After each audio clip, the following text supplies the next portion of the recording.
Our solar system is a wondrous place with a single star, our sun, and everything that orbits around it: planets, moons, asteroids, and comets. What do we know about this beautiful solar system we call home?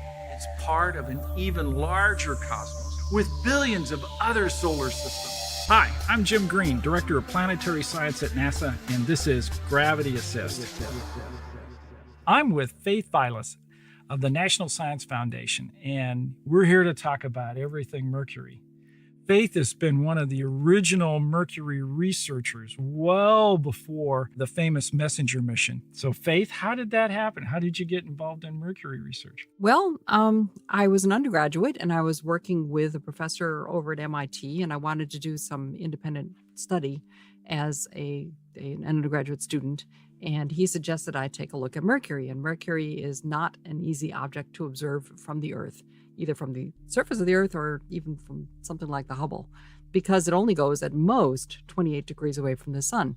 So it's sort of one of those projects that you take on and you're going to do it, and you're standing on a ladder and you're tilting your telescope over near the horizon and you can barely see it. And, you can pick it up and you can follow it a little ways or follow it up or follow it down, but it's always near the sun. So you always have to watch out for the sun. And so it becomes a tricky problem to observe. Yeah, some of that original research on Mercury, you weren't alone. There were others that got excited about that planet. As our closest planet to the sun, as a terrestrial body, it's important for us to study it. It tells us clues about planet formation. So you made a number of predictions, the scientific community did, before we actually were able to get a mission together like Messenger to go to Mercury.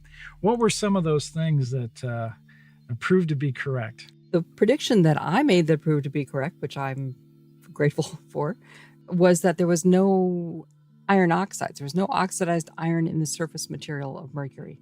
We have a very characteristic spectrum that we can see across our visible spectral range, visible and near infrared, and we were not seeing that. And I said, I don't see this. It's just not there in enough quantity to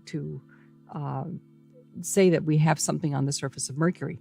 This flies in the face of the fact that Mercury, we do know that Mercury is very heavy. It has a very large core. It's likely an iron and nickel metal core. And every prediction is that it was going to have, plenty of oxidized iron in the surface material. And every prediction was that. And I said, no, I don't see it. And we get there with Messenger, and sure enough, it's not there. And the reason people said, well, you may be wrong, is again because Mercury is so close to the sun and it's so hard to observe. If we're looking at it again from the Earth, we have to look through a really thick atmosphere down near the horizon. It varies very quickly. It could affect your spectra if you're not being very careful about your observations. And because it is so close to the sun, we can't take something like the Hubble Space Telescope and turn it toward Mercury. It's too close to the sun.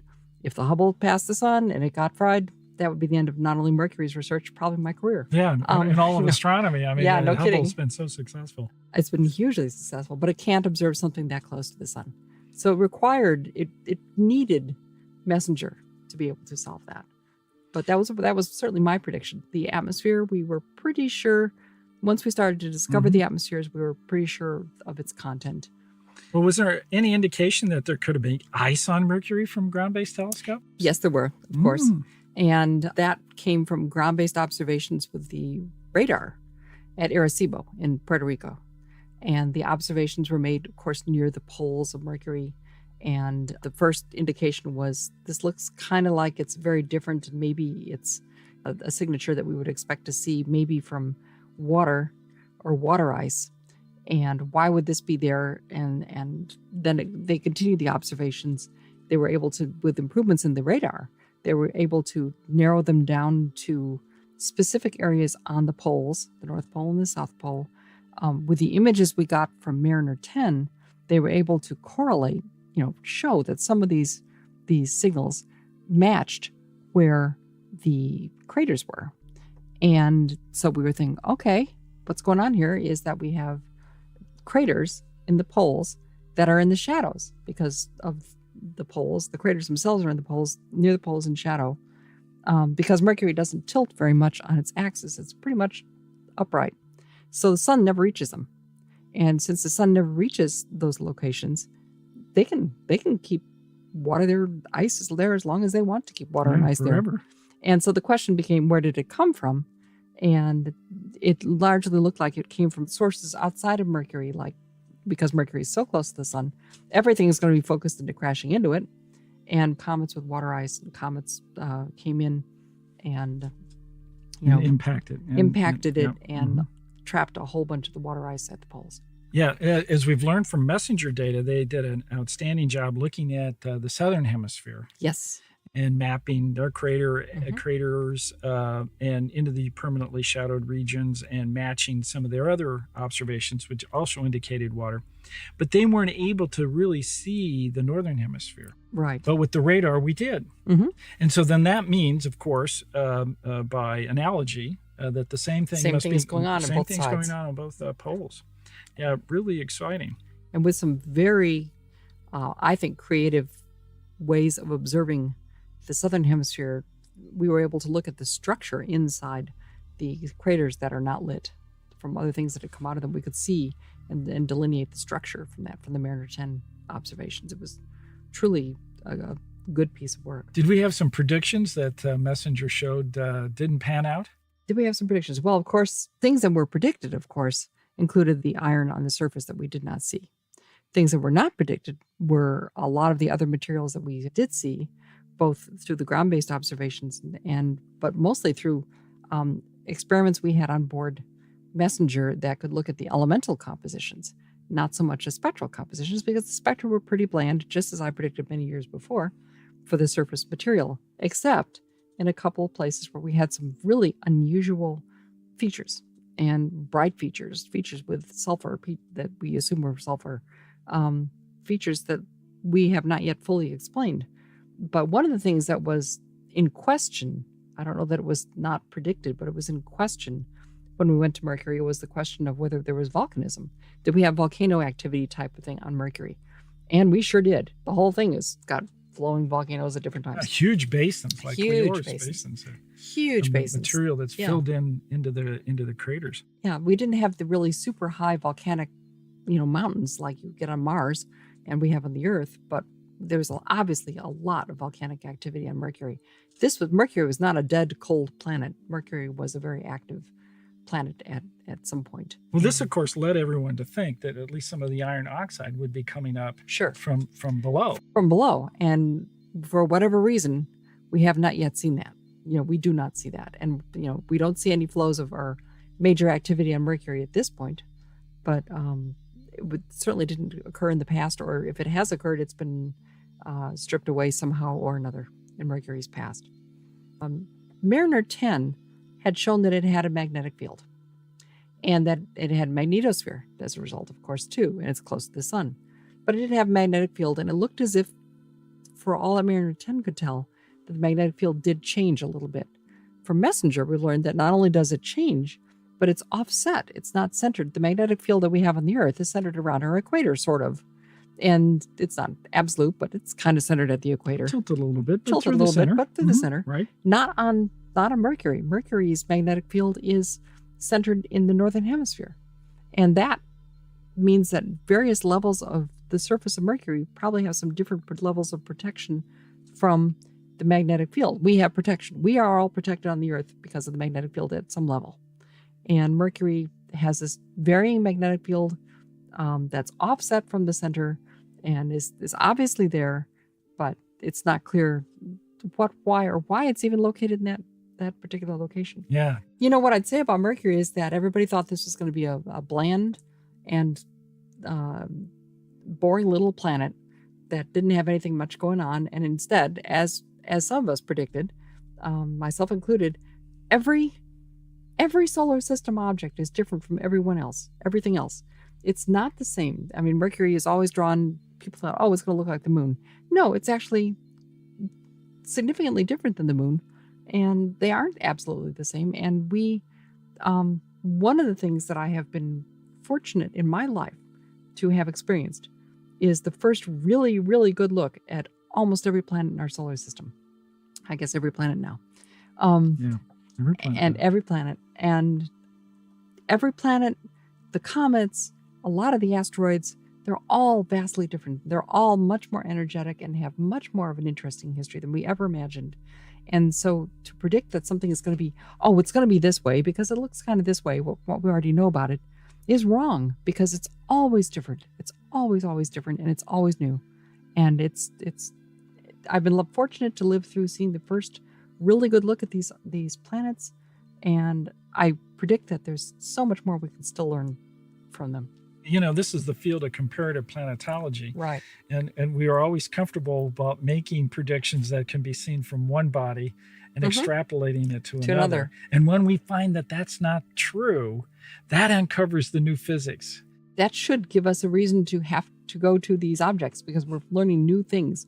And that expands comparative planetology to what's different and what is the same, and what affected what planet in what location in its solar system, or its system. That is also extended to exoplanets now, too. One of the things, and you bring it up here with exoplanets, Mercury is that small body, that small terrestrial body. It's smaller than Mars and certainly Earth and Venus.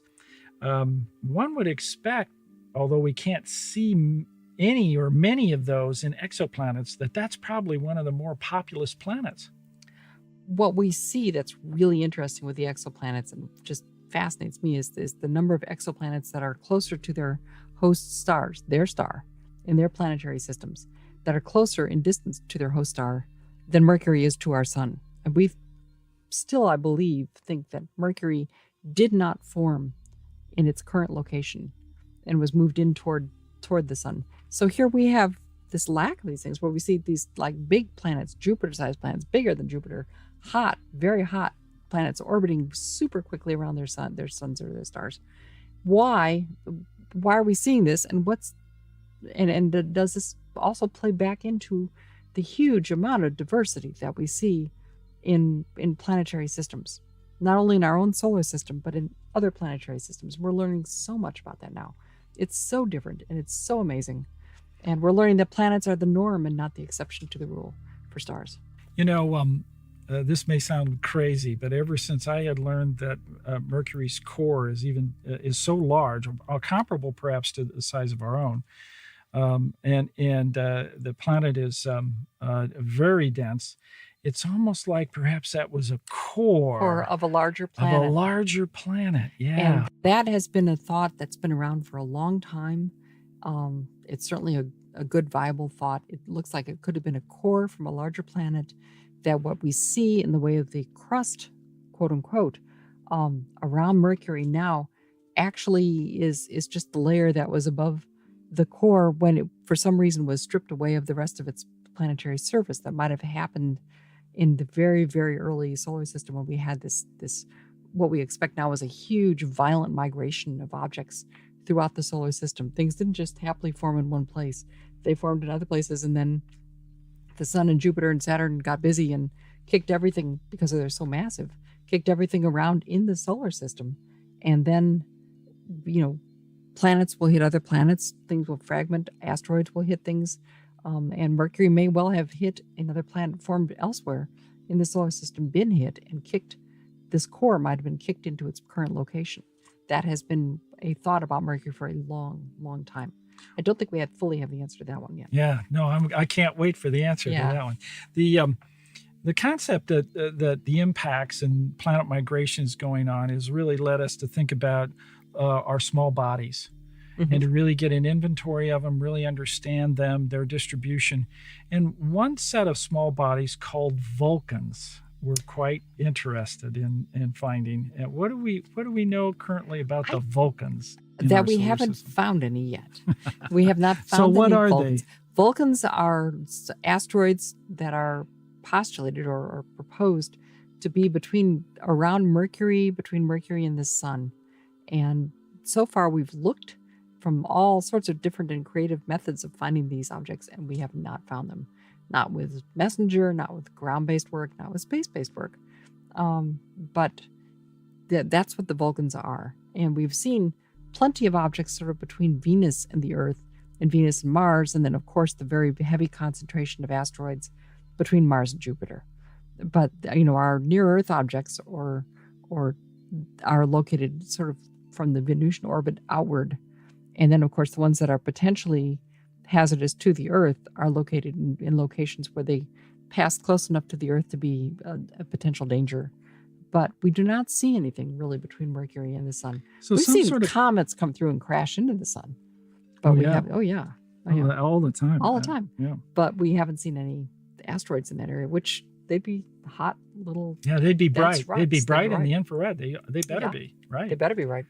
Well, we also have to think about our solar system as a point in time. Mhm. As you point out, there's been quite a bit of evolution. And so when we look at other solar systems and the objects in their solar system, they are at a different point in time in the evolution. And so there's planet migration, there's things that happen over time where impacts are collecting the small objects, and finally solar systems completely calm down. One of the thoughts are that we still are an evolving solar system. You can tell because we have a zodiacal light, and the zodiacal light having comets come in, material still being spread around, material still falling on planets. It's not a dead system. Not a dead system by a long shot. And my reaction to what you're saying to me is sort of mixed, because a lot of the objects that a lot of the other systems that we see with the exoplanets and around other stars, many of them are solar-like stars. Many of them are cooler stars, because we're looking for life. Ultimately, we're looking for life. Let's face it. So we would like to see if we can find some life elsewhere. So we're looking for the life that we know about. And so we've been looking for life as we understand it, which is kind of, carbon-based and like us sort of.